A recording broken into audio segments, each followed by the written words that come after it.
Hello everyone, hope you're doing well. We are having a look at a new IFV that is coming in for Israel. This is the Neymar 30. The vehicle itself is supposedly built off the Merkava. It looks very similar to it and also is 60 tons. But you can see there's a few little discrepancies between the standard Merkava and this one. The major thing is actually the armor. Even though this thing is 61 tons, it has nowhere near the armor profile of the standard Merkava. Instead, it just has this outer shell, which obviously has a little bit of composite screen on it and rolled homogeneous armor. It also has, some internal stuff too, but nothing too crazy. Not even, a little bit over here, just a bit more of a composite screen.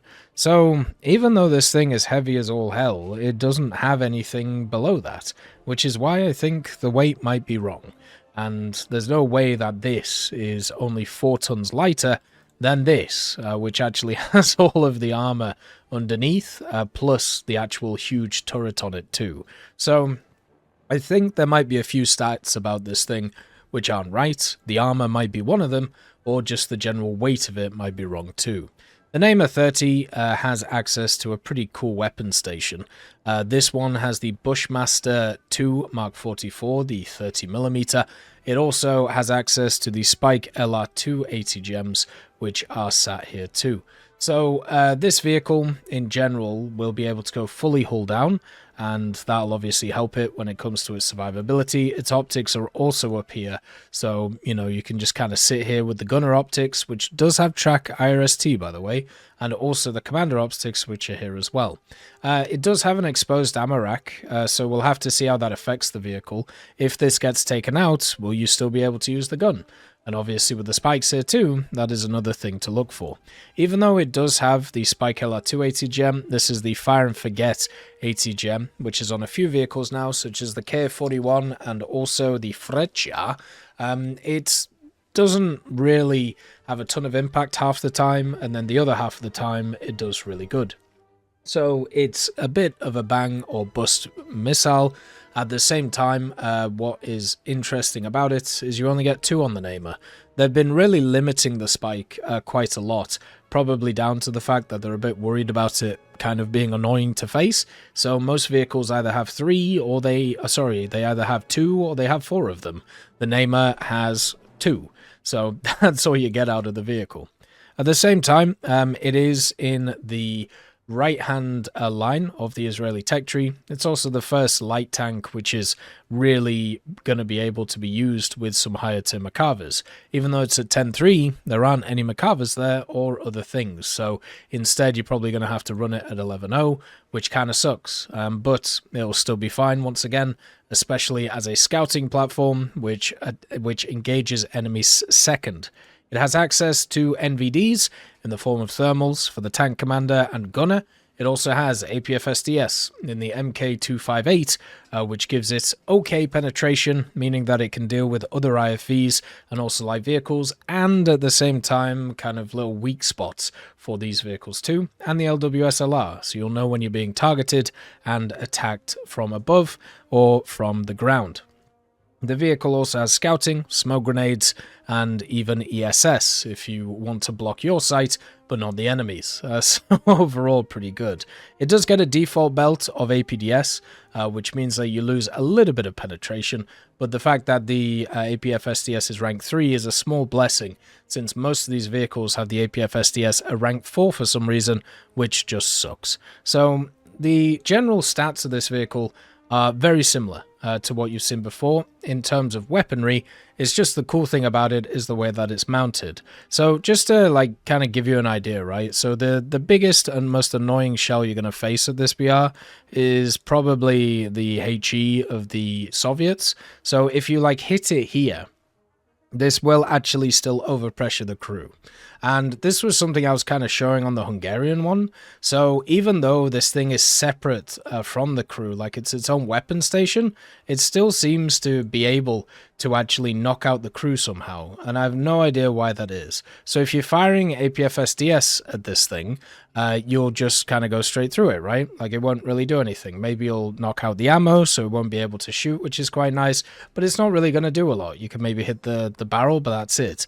But if you're using something with a decent chunk of HE, and you're hitting it, you'll actually kill the crew underneath, which is just kind of nuts, and I don't really like that. It basically means that this vehicle isn't as survivable as it should be. Like, even if you hit the commander's optics up here, you still somehow take out the crew, which is just ridiculous at the end of it. And if you have a look at something like the 9M, for example, which is the ATGM, that also just takes out the crew too. So, yeah, I don't get why this is like this, because if you have a look at it, the turret is not connected at all to the bottom apart from here. So if you hit any of these extremities, it should not overpressure the vehicle, but it is. And that means you're going to be, even with this like top area here, you're going to be very susceptible to HE, you're going to be very susceptible to helicopters, and you're going to be very susceptible to just general guided munitions, which is what you'll face a lot at this BR. So yeah, kind of sucks. The vehicle does have the 3-man crew, so you got the driver, the commander, and the gunner.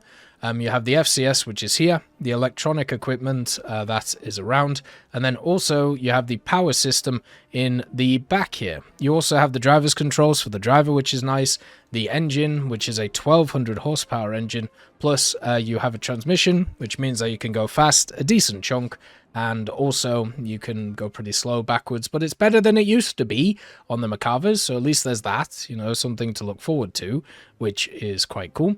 And yeah, that's pretty much it for the Namer. Like, it's one of those which a lot of people have been looking forward to for a long time. I personally am happy to see it.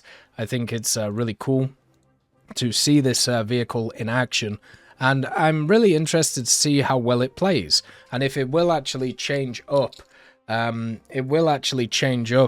How people play stuff. Will people bring along a HE shell? Will people bring along an ATGM? Because you'll be able to overpressure this thing without real issues. You can see the thermals are incredibly clear. Obviously with the APFSDS you'll be able to go through all light targets, and it does have a lot of kind of open booty in the back where there isn't really a ton of stuff, so even if you hit it, it will just go straight through. I think nowadays with the amount of these vehicles that are about, it might be worth actually bringing along more, maybe a few chemical munitions to try and deal with them, instead of trying to set it up in a way where you're not going to be able to deal with them. So the spikes are spikes, so they work exactly like spikes do.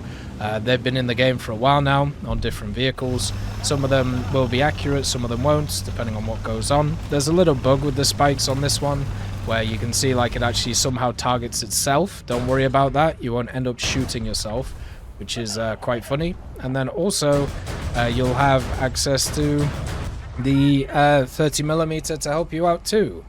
So as long as you don't face chemical munitions, you'll be able to do a lot with this vehicle. If you face chemical munitions, you'll have problems. Like, it's so weird to think about how powerful those things can be, especially since only certain nations have access to them. But with the spikes, you can just fire them off, and as long as the person doesn't break sight, they'll just be able to get donked, and they'll either die or they'll take minimal damage, which is, you know, more likely with these types of spikes things. It's very up and down whether you actually do stuff or not, and you can see right there, the first one got hammered, the second one just didn't, so it's just kind of how it goes. One of the things I haven't really talked about yet on this vehicle is the insane gun depression it has.